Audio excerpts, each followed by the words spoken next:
Welcome, friends, to another exciting episode of A VGM Journey, and I'm your host, The Messenger. The track that we're playing in today's show is Sneaky Driver from the game Katana 0, and it was composed by Bill Kliey. We're getting really close to 150, however, we need to get through 149 first. And I did bring along some pretty awesome tracks, and I'm really excited to play this stuff. Especially this next track, which is coming from Sonic 3D Blast, and it is Green Grove Zone Act 2, and it was composed by Jun Senoue.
That pretty beefy track that you guys just listened to, that was Green Grove Zone Act 2 from the game Sonic 3 Blast, and it was composed by Jun Senoue. I've been really enjoying the tradition of Sonic levels where the Act 2 versions of stages, they take the song from Act 1 and really expand on it or go in a completely different direction with it while staying faithful to the Act 1 music. And I think in the case of Green Grove Zone, it is the song from Act 1 with a crazy section that plays under it, but also goes into new territory, a couple new sections for the song. And while Act 1, it's a pretty fun sounding song, Act 2 goes crazy with it. And it also becomes a pretty lengthy song, at least for 16-bit wise. And it doesn't feel like it overstays its welcome. So I think it changes things up just enough to stay interesting. We're going to move on to another track that it does have some of the same energy. It actually kind of tones things down a bit. And I'm talking about High Speed Transit from the game Robots. And it was composed by Ian Stucker.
That track that you just heard, that was High Speed Transit from the game Robots. And it was composed by Ian Stalker. Had a really nice surprise this week when I saw that a new episode of XVGM Radio popped up on my feed, and that it was a focus on the game Robots, specifically the Game Boy Advance and DS soundtrack, and they also interviewed the composer Ian Stalker as well. And as someone who really enjoys that soundtrack, I always thought that it was highly underrated and that people wouldn't give it the time of day because it was a soundtrack for a Game Boy Advance version of a licensed game. And clearly, you guys heard it. It sounds really good. And I decided to go with a track that they didn't pick for the show, so it wouldn't feel like I'm copying them too much, even though I'm only doing this because I heard that episode.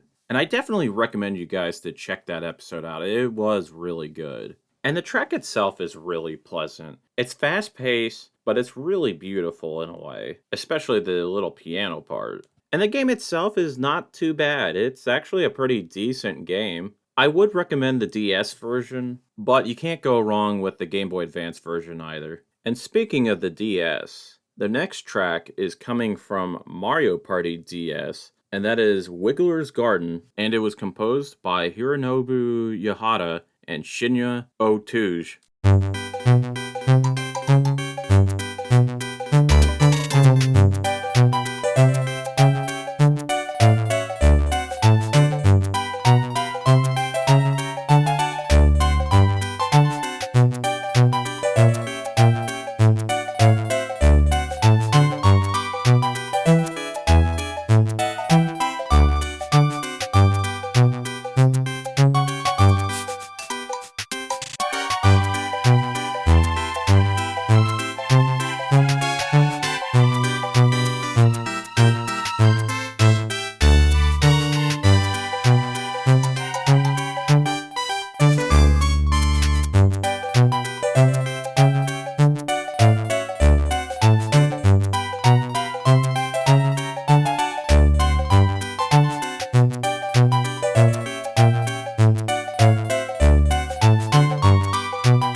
That track that you just heard, that was Wiggler's Garden from the game Mario Party DS, and it was composed by Hironobu Yahata and Shinya Ohtouge. Despite the Nintendo DS not having the best sound hardware, I feel like this track does a really good job on replicating the Mario Party sound. And especially with the bass on the track, it sounds pretty similar to a track from Mario Party 3 and 4, which those two soundtracks, they were composed by Ichiro Shimokura, and that music-wise, I would say this is on par with the series. And with Wiggler's Garden being the very first board in the game, it definitely sets the tone of easygoing, and it lets players get a good feel for what the game's gonna be like. And the game itself, I would say Mario Party-wise, it's pretty underrated.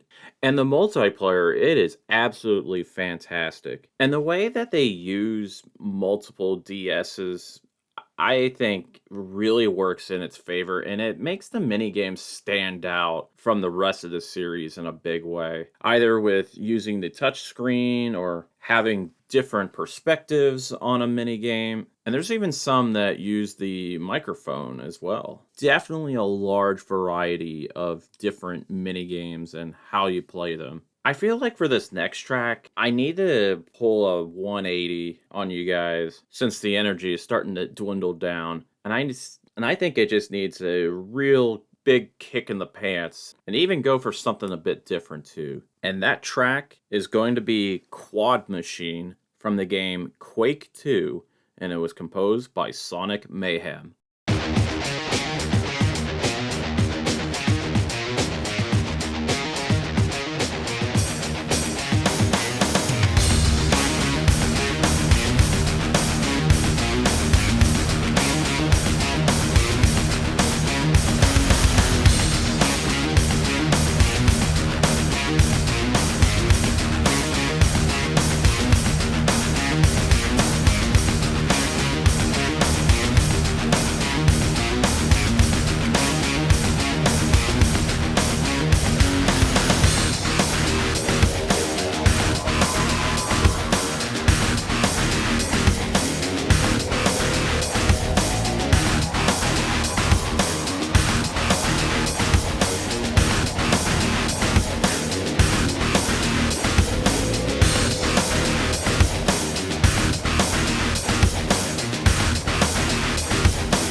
That track that you just heard, that was Quad Machine from the game Quake 2, and it was composed by Sonic Mayhem. And that's going to just about do it for the show today. If you like what you've been listening to, have your friends check out the show on Apple Podcasts, Spotify, and we're also on TerraPlayer, which is home to all kinds of different video game and video game music podcasts. You can email the show at vgmjourney@yahoo.com, and you could also check us out on X at vgmjourney. We also have a Discord server for the show, which I will provide a link for that in the show notes, where you could hang out with your fellow VGM journeymen and talk about games, music, and even look at some cool art. We're going to play things out with one more track, and this is coming from The Messenger. The track is Impossible Ascent, and this was composed by Rainbowdragoneyes. Have a good one, everyone.